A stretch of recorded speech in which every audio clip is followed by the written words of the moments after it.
Hi, hello. Good morning. চিনি পালে নে?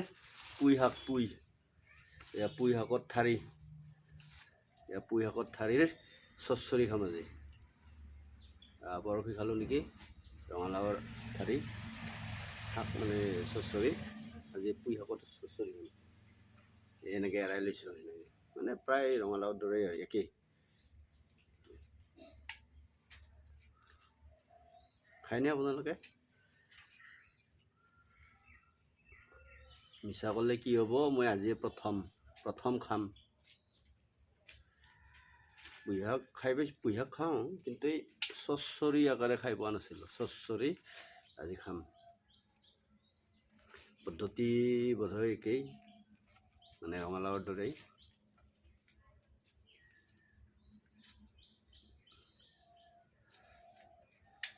যিসকলে খাই পাইছে জনাবচোন কেনেকুৱা লাগে। ময়ো জনাম বাৰু খাই উঠি। এই পাতবিলাকো দিম, কোমল কোমল পাত।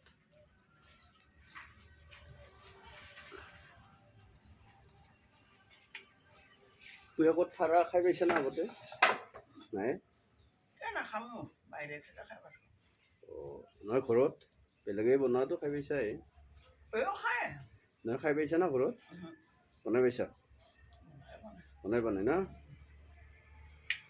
খাম, কিন্তু সৰু হ'ল না? ডাঙৰ জাতটো লাগে। এইটো সৰু জাতটো, ইয়াতকৈ একবিধ ডাঙৰ হয় না, সেইবিধ বেছি ভাল। গুৱাহাটীত নহয়, গুৱাহাটীত বিক্ৰীহে হয়, গাঁৱতেই হয়।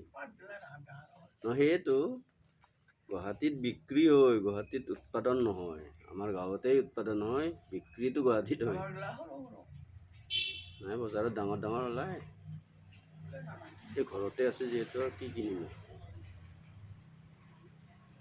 ঘৰতেই আছে, বজাৰৰ পৰা কিয় কিনো। ডাঙৰটো বাচাতো সুবিধা হয়, এইটো আৰু সৰুটো।